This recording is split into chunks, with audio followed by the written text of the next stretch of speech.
जय हिंद दोस्तों, एक बार फिर स्वागत है आपका अपने यूट्यूब चैनल उड़ान परिवार चाणक्य क्लासेज में।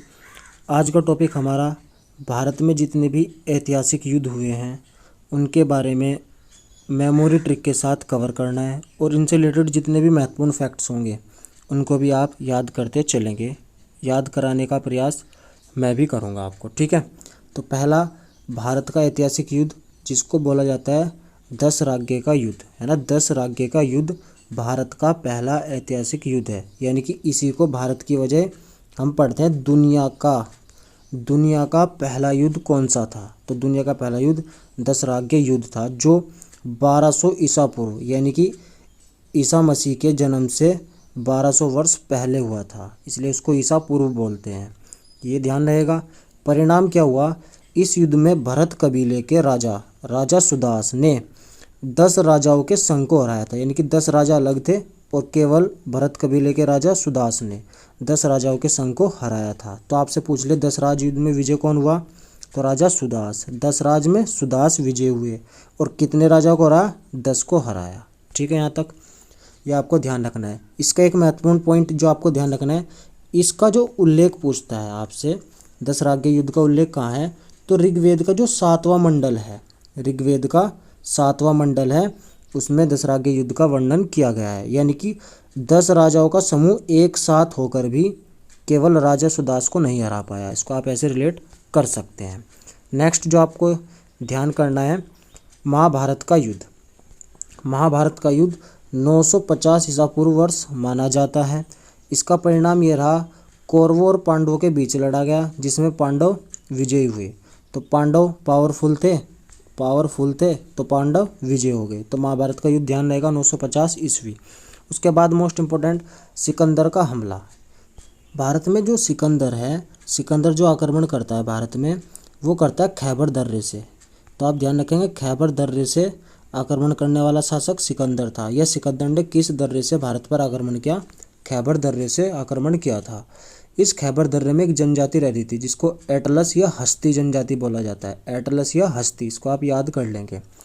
जब यह भारत पर आक्रमण करता है तो तक्षशिला के राजा हैं जो आम्भी, वो तो इसकी अधीनता स्वीकार कर लेते हैं, यानी कि आत्मसमर्पण कर देते हैं और सिकंदर का स्वागत करते हैं। लेकिन उसी दौरान जो पोरस है, कौन है, पोरस, चाणक्य का मित्र, पोरस जो है इसकी अधीनता स्वीकार नहीं करता, आत्मसमर्पण नहीं करता।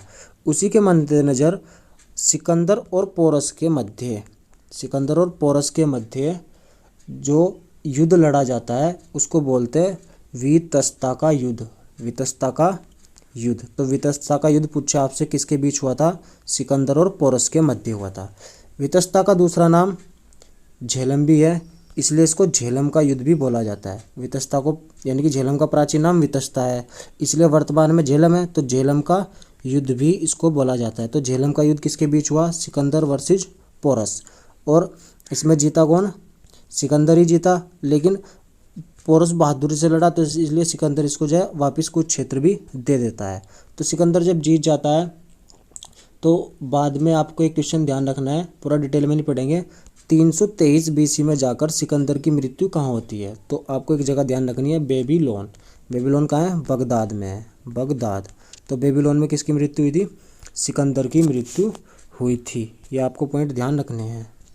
इसी के बारे में आप एक पॉइंट और ध्यान रख सकते हैं, हाइड्रो स्पीच का युद्ध किसके मध्य हुआ, हाइड्रो स्पीच का युद्ध किसके मध्य हुआ, तो सिकंदर वर्सेस पोरस, यानी कि हाइड्रो स्पीच का युद्ध भी बोलते हैं, वितस्ता का युद्ध भी बोलते हैं, और वितस्ता का प्राचीन नाम झेलम है, तो इसलिए झेलम का युद्ध भी बोलते हैं। इंपॉर्टेंट फैक्ट्स हैं, आप इसको ध्यान रखेंगे।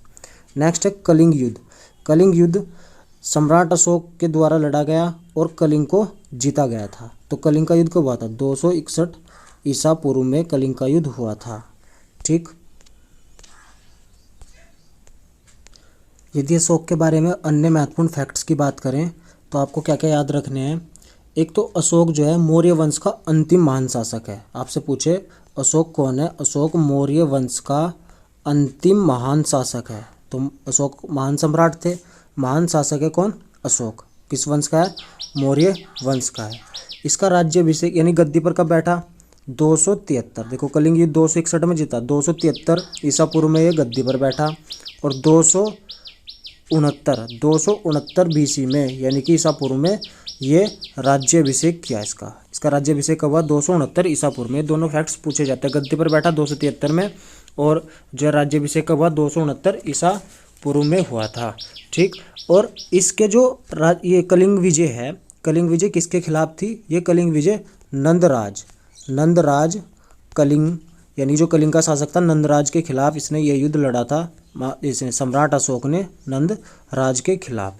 कब लड़ा था? अपने शासन के 8वें वर्ष, 8वें या कहीं पर 9वें वर्ष भी लिखा होता है, तो आप इसको ध्यान रखेंगे। 8वें वर्ष से ध्यान रखेंगे। 8वें वर्ष 261 ईसा पूर्व में, ये लिखा हुआ ना डेट, 261 ईसा पूर्व। अपने राज्य अभिषेक के 8वें वर्ष 261 ईसा पूर्व में इसने कलिंग विजय प्राप्त की थी। ठीक। कलिंग विजय का उल्लेख किस अभिलेख में मिलता है? तो जो सम्राट अशोक है उन्होंने काफ़ी सारे अभिलेख लिखवाए हैं। ये एक ऐसा सम्राट है जिसकी जानकारी अभिलेखों में मिलती है। एकमात्र सम्राट है। ठीक। यानी कि प्रथम शासक है, एकमात्र नहीं, प्रथम सम्राट या प्रथम शासक जिसने अभिलेखों के माध्यम से अपनी प्रजा को संबोधित किया, ऐसा पढ़ेंगे इसको, जिसने अभिलेखों के माध्यम से संबोधित किया था, वो कौन थे? अशोक थे। तो इसका जो 13वां अभिलेख है, कौन से नंबर का? 13वां अभिलेख है। उस अभिलेख में कलिंग विजय का उल्लेख किया गया है। तो ये क्वेश्चन आपसे पूछे जा चुके हैं काफ़ी बार, ध्यान रखेंगे आप। ठीक। इसको ऐसे भी लिख सकते हैं कलिंग, यानी कि लिंग 2 होते हैं, 6 1 ऐसे करके आप रिलेट कर सकते हैं। 261 ईसा पूर्व, कुछ के तो याद भी होगा पहले से। अशोक जो थे मौर्य वंश के थे, और जो समुद्रगुप्त है ये गुप्त वंश के थे। ये गुप्त वंश के ऐसे शासक थे जिसमें गुप्त वंश का सर्वाधिक विस्तार हुआ। क्या हुआ? विस्तार। किसका? गुप्त वंश का विस्तार किस शासक के समय हुआ? तो आप ध्यान रखेंगे समुद्रगुप्त के समय हुआ। इसे भारत का नेपोलियन भी बोला जा रहा है और 100 युद्धों का विजेता भी कहा जाता है। तो आप सारे के सारे फैक्ट्स ध्यान रखेंगे। 100 युद्धों का विजेता क्यों बोला जाता है? उत्तर भारत के 9 शासक को और दक्षिण भारत के 12 शासकों को पर इसने विजय प्राप्त की थी, और भी कई युद्ध जीते इन्होंने, इसलिए इसको 100 युद्धों का विजेता बोला जाता है।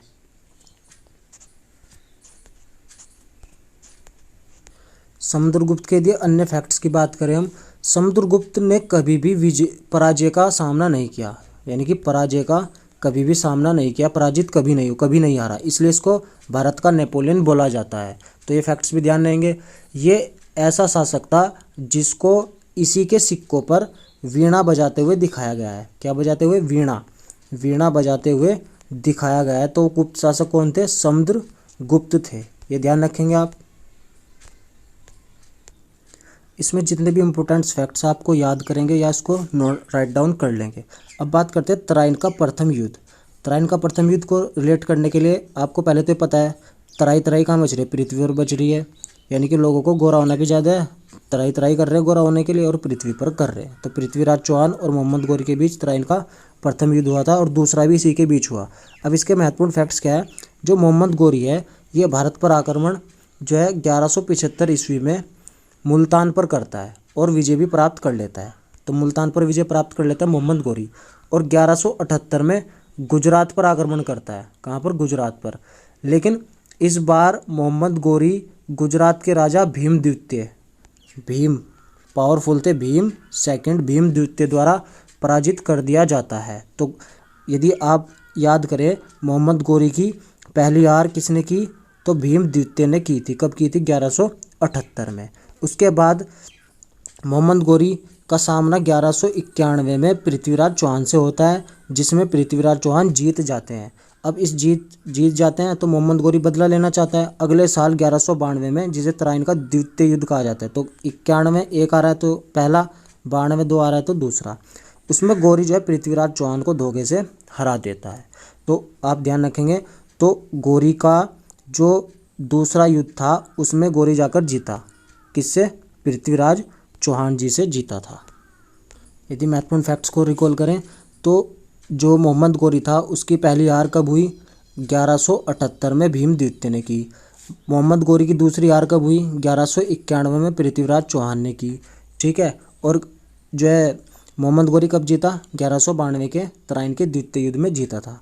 इसी युद्ध के बाद भारत में तुर्क था ना मोहम्मद गौरी, तुर्क राज्य की यानी कि तुर्क साम्राज्य की स्थापना हो गई। तो तुर्क राज्य की स्थापना किसके द्वारा की गई? मोहम्मद गौरी के द्वारा की गई थी। कि हम कह सकते हैं भारत में तुर्क साम्राज्य का संस्थापक कौन था। तो भारत में तुर्क साम्राज्य का संस्थापक मोहम्मद गोरी था। ये वही मोहम्मद गोरी है जिसके सिक्कों पर एक साइड तो देवी की, ठीक है ना, एक साइड देवी लक्ष्मी की जो है आकृति मिलती है सिक्कों पर, और दूसरी तरफ अरबी में कलमा लिखा हुआ है। तो ये क्वेश्चन भी आपसे काफ़ी बार पूछा जाएगा। गोरी, लक्ष्मी गोरी, पर्यायवाची की तरह आप याद रख सकते हैं, लक्ष्मी गोरी। तो मोहम्मद गोरी के सिक्कों पर किसकी आकृति थी, एक साइड लक्ष्मी की और दूसरी तरफ पर कलमा खुदा हुआ था। कौन सी भाषा में, अरबी भाषा में। इस मोहम्मद गोरी के गुलाम हुए बाद में जो कुतुबुद्दीन ऐबक पढ़ते हो आप, बख्तियार काकी पढ़ते हो, बख्तियार काकी नहीं, बख्तियार खिलजी, बख्तियार खिलजी जिसने विक्रमशिला विश्वविद्यालय जैसे को नष्ट कर दिया था। नेक्स्ट याद करते हैं चंदावर का युद्ध। देखो चंदावर, चंद आ रहा है तो जयचंद, एक तो जयचंद के मध्य, और दूसरी बात कब हुआ, चंद यानी कि 4, 1194 में ये होता है, 1194 में। तो वर्ष तो आपको ध्यान रहेगा, 1194 में कौन सा युद्ध हुआ, चंदावर का युद्ध हुआ। किसके मध्य हुआ, अब जब 1192 तक भी गोरी है तो 1194 के नज़दीक भी गोरी होगा, मोहम्मद गोरी। तो मोहम्मद गोरी और जयचंद के बीच हुआ, जिसमें मोहम्मद गोरी विजय हो जाता है। तो चंदावर का युद्ध आपको ध्यान हो जाएगा, 1194 जयचंद को हरा दिया था इसने, ठीक। उसके बाद पानीपत के युद्ध शुरू हो जाते हैं। आपने ट्रिक से भी याद किया होगा, लेकिन कोशिश करो आप थोड़ा सा मेमोरी ट्रिक से डायरेक्ट याद करने की। पानीपत का प्रथम युद्ध, पानीपत का प्रथम युद्ध 21 अप्रैल, ये डेट ध्यान रखेंगे आप, 21 अप्रैल 1526 को होता है। किसके मध्य, अब मोहम्मद गोरी चला जाता है तो मुगल आने शुरू हो जाते हैं, बाबर और इब्राहिम लोदी के मध्य, बाबर और इब्राहिम लोदी के मध्य, जिसमें बाबर विजय हो जाता है, इब्राहिम लोदी हार जाता है। इसलिए बोला गया है पानीपत के प्रथम युद्ध से बाबर द्वारा मुगल राज्य की नींव पड़ी। तो यदि आपसे क्वेश्चन पूछे मुगल राज्य की नींव किस युद्ध के दौरान पड़ी भारत में, तो वो कौन सा युद्ध होगा, पानीपत का प्रथम युद्ध होगा। पानीपत का है, हरियाणा में है, ठीक। उसके बाद यदि आपसे पूछ ले भारत में किस युद्ध से लोधी वंश का अंत हो गया, तो पानीपत के प्रथम युद्ध से अंत हो गया था। क्योंकि बाबर की जीत का प्रमुख कारण, बाबर ने इसमें उज्बेक पद्धति और रूमी पद्धति, उज्बेक पद्धति में क्या होता था, फौजों को बिछाया जाता था स्पेशल तरीके से, और रूमी पद्धति में क्या होता था, तोपों को बिछाया जाता था। तो तोप का पहली बार उपयोग बाबर ने किस युद्ध में किया, पानीपत के प्रथम युद्ध में किया था। ये प्रमुख कारण थे। और इसके पास 2 प्रमुख तोपची भी थे, जिसमें एक तो उस्ताद अली का नाम आता है और एक मुस्तफ़ा का। तो उस्ताद अली और मुस्तफ़ा किसके 2 प्रमुख तोपची थे, वो बाबर के प्रमुख तोपची थे, ये आप ध्यान रखेंगे। तो बाबर ने भारत पर पहला आक्रमण कहाँ किया था, यदि आपसे पूछ ले जाए 1519 में बाजौर कहाँ है, पाकिस्तान में। तो 1519 बाजौर में भारत पर, उस टाइम भारत में था सब चीज़, तो 1519 में बाबर का पहला आक्रमण था बाजौर में, ठीक। 1519 आप ध्यान रखेंगे। अगला युद्ध है खानवा का युद्ध। जो खानवा का युद्ध है ये 16 मार्च, कब, 16 मार्च 1527 को, अगले साल बाबर लड़ता है राणा सांगा के खिलाफ, और जिसमें बाबर जीत भी जाता है। तो बाबर की विजय होती है किसमें, खानवा के युद्ध में भी बाबर जीत जाता है। खानवा कहाँ है, खानवा आगरा के पास है, आगरा के पास का स्थान है। इसी विजय के बाद, खानवा के बाद बाबर ने जिहाद का, किसका, जिहाद का नारा दिया था। तो आपसे क्वेश्चन काफ़ी बार पूछा जा चुका है, बाबर ने किस युद्ध की विजय के बाद जिहाद का नारा दिया, तो वो खानवा के युद्ध के बाद। तो खाना खाने के बाद उसने हद कर दी थी, खाना खाने में तो हद कर दी, तो जिहाद का उसने नारा दिया था, जिसमें राणा सांगा को उसने हराया था, ठीक। इसी के युद्ध की विजय के बाद जो बाबर था उसने तमंगा, है ना, तमंगा नामक टैक्स को जो है ख़त्म कर दिया था। इसको आप ध्यान रखेंगे, इम्पोर्टेंट है, ठीक है। और एक बात और ध्यान रखनी है आपको, इस युद्ध के पश्चात बाबर को गाजी की उपाधि, तो बाबर ने किस युद्ध के बाद खुद को गाजी की उपाधि दी थी या धारण की थी, तो कौन से युद्ध के बाद, खानवा के युद्ध के बाद की थी। नेक्स्ट याद आपको ध्यान रखना है, कि युद्ध और बता देता हूँ, जो 1528 में लड़ा गया, 1528 में। तो 1528 का युद्ध भी आपको ध्यान रखना है, चंदेरी का युद्ध लड़ा गया था। इस युद्ध में जो मेदिनी राय थे, राजा मेदिनी राय और बाबर के मध्य लड़ा गया था, जिसमें बाबर की विजय होती है। तो आपको ये भी ध्यान रखना है। फिर एक और आपको याद रखना है, जो 5 अप्रैल 1529 को होता है, 5 अप्रैल 1529 को होता है, जिसको हम घाघरा का युद्ध भी बोलते हैं, जो बंगाल और बिहार की संयुक्त सेना के मध्य हुआ था और ये दोनों हार जाती हैं और बाबर इसमें भी विजय हो जाता है। ये एकमात्र युद्ध था घाघरा का युद्ध जो जल और थल दोनों में लड़ा गया था। ये भी क्वेश्चन आपसे काफ़ी बार पूछा जा चुका है। यदि बाबर के बारे में और महत्वपूर्ण पॉइंट देखें आप, एक तो आपको याद करना है बाबर को जो है चारबाग शैली, जिसको हम मुंबईन शैली भी बोलते हैं, तो चारबाग शैली और मुंबईन शैली का जन्मदाता कहा जाता है किसको, बाबर को। और इसी के मुंबईन शैली पर आराम बाग बना है, कहाँ पर बना है, आगरा में है, ठीक। और बाबरी मस्जिद बाबर से रिलेटेड है, बाबरी मस्जिद का वास्तुकार कौन था, यानी किसने बनाई थी, तो आपको ध्यान रखना मीर बाकी, ये भी आपको ध्यान रखना है। जो बाबरी मस्जिद है जिस पर बहुत केस भी चले हैं, अब तो फाइनल हो गया, बाबरी मस्जिद किसने बनाई थी, मीर बाकी ने बनाई थी, मीर बाकी, ये आपको ध्यान रखना है। हुमायूं के समकालीन शेर खां चलेगा, कौन चलेगा, शेर खां, जिसको शेरशाह सूरी भी बोला जाता है, हुमायूं के समकालीन चलेगा। अब हुमायूं और शेरशाह सूरी या शेर खां के मध्य 1539 में चौसा का युद्ध होता है, ठीक, जिसमें हुमायूं को जो है शेर खां चूस लेता है। शेर खां यानी कि शेरशाह सूरी जीत जाता है और हुमायूं को पराजित कर देता है 1539 के चौसा के युद्ध में। ये युद्ध बहुत भयंकर होता है और हुमायूं बुरी तरह पराजित हो जाता है, हुमायूं की बुरी तरह पराजित हो जाता है और हुमायूं गंगा नदी में कूद गया, है ना, कूद जाता है ना इसमें, गंगा नदी में कूद गया, जहाँ उसकी निजाम नामक भिश्ती था, जो निजाम नामक भिश्ती था वो उसकी जान बचाता है। इसी से खुश होकर आधे दिन के लिए हुमायूं ने बादशाह बनाया था किसको, निजाम को बादशाह बनाया था किसने, इसने हुमायूं ने निजाम नामक भिश्ती को बादशाह बनाया था, ठीक। और निजाम ने ही एक दिन के लिए चमड़े के सिक्के चलाए थे। ये आपसे क्वेश्चन पूछा जा सकता है, चमड़े के सिक्के चलाने वाला शासक कौन था एक दिन के लिए, तो कौन था, निजाम नामक भिश्ती, जो हुमायूं के शासनकाल के अंतर्गत चलाया गया था, ठीक है। इस युद्ध के बाद ही शेर खां थे उसने अपना नाम शेरशाह सूरी कर लिया था, ठीक। शेरशाह सूरी भी जीत तो चुका था लेकिन पूरी तरीके से भारत पर अधिकार नहीं हुआ था। अगले साल युद्ध होता है कन्नौज का युद्ध 1540 में, जिसका परिणाम ये होता है कि शेरशाह फिर हुमायूं को पूरी तरीके से हरा देता है और पूरे भारत पर, हिंदुस्तान के तख्त पर शेरशाह सूरी का अधिकार हो जाता है। तो शेरशाह सूरी का अधिकार भारत पर किस युद्ध के दौरान होता है, कन्नौज युद्ध के दौरान होता है। इस कन्नौज युद्ध को बिलग्राम का युद्ध भी बोलते हैं। ये भी मोस्ट इंपोर्टेंट, आपको ध्यान रखना, कन्फ्यूजन कर देता है नाम से। बिलग्राम का युद्ध किसके मध्य हुआ, शेरशाह सूरी और हुमायूं के। शेरशाह सूरी जीत जाता है, ये 1540 में होता है। तो 40 ग्राम बिलग्राम का युद्ध आपको ध्यान रखना है। पानीपत का द्वितीय युद्ध, पानीपत का प्रथम युद्ध आपने भी याद किया 21 अप्रैल 1526, है ना, 1526 था। तो 1526 में कौन सा हुआ, प्रथम युद्ध। और द्वितीय युद्ध कब हुआ, 5 नवंबर 1556 में द्वितीय युद्ध होता है, किसके मध्य, अकबर और हेमू के।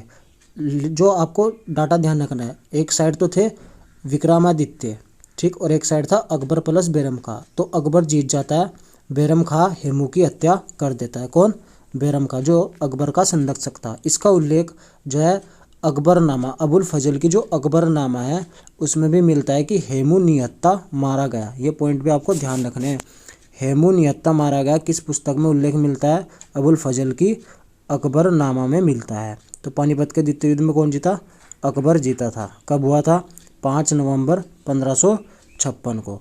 तालीकोटा का युद्ध 1565 में होता है। देखो इस युद्ध के उल्टा है, ये कब हुआ, 56 में, और जब ये युद्ध जीत गया अकबर, दूसरा कब हुआ, 65 में। तो तालीकोटा का युद्ध कब हुआ, 65 में। इसका परिणाम क्या हुआ, विजयनगर साम्राज्य का पतन हो गया। आपसे क्वेश्चन पूछा जा चुका है, किस युद्ध के बाद विजयनगर साम्राज्य का पतन हो गया था, तो तालीकोटा के युद्ध के बाद हो गया था।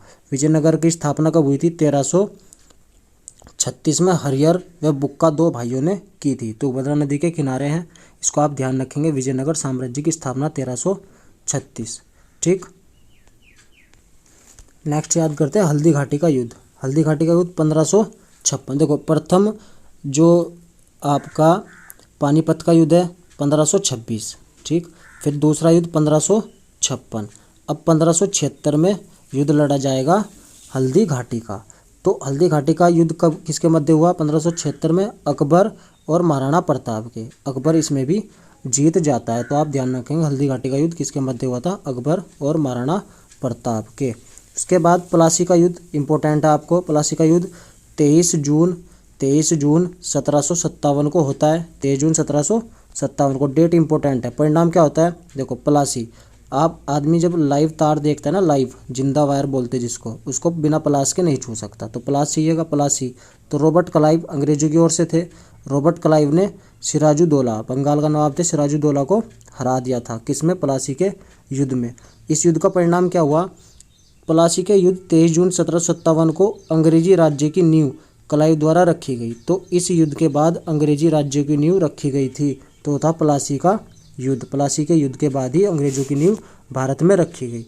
दूसरा युद्ध वांडीवास का युद्ध इंपॉर्टेंट है, काफ़ी बार पूछा जा चुका है। वांडीवास का युद्ध वास 1760 में 1760 में होता है। किस किस के मध्य होता है, FAV फाव डुप्लेसी, ध्यान रखेंगे। F से ध्यान रखना फ्रांस और A से ध्यान रखना आयरकुट या अंग्रेज, और V से वांडीवास, ठीक है, वांडीवास। तो आयरकुट ने फ्रेंच सेना को हराया था। परिणाम क्या था इसका, आयरकुट ने फ्रेंच सेना को हराया था। तो इसमें फ्रेंच सेना की जो है कहानी खत्म हो गई थी, फ्रेंच सेना का अस्तित्व खत्म हो जाता है। किस युद्ध में, वांडीवास के युद्ध में समाप्ति हो जाती है फ्रेंच सेना की। पानीपत का तृतीय युद्ध, ठीक, पानीपत का तृतीय युद्ध, पहला 26 में, 1526 में, दूसरा 56 में, अब 1761 में आता है पानीपत का तृतीय युद्ध 1761 में, जिसका परिणाम क्या होता है, अहमद शाह अब्दाली ने मराठों को हराया था। अहमद शाह अब्दाली ने मराठों को हराया था। तो अहमद शाह अब्दाली और मराठों के बीच में कौन सा युद्ध होता है, पानीपत का तृतीय युद्ध। इंपॉर्टेंट और लास्ट बक्सर का युद्ध 1764, डिटेल में आपको लिंक दे दिया जाएगा, वहाँ से भी आप देख सकते हैं प्लेलिस्ट में भी जाकर, ठीक। परिणाम क्या होता है, अंग्रेज ने शाह आलम द्वितीय, सिराजुद्दौला, मीर कासिम की संयुक्त सेना को हराया था।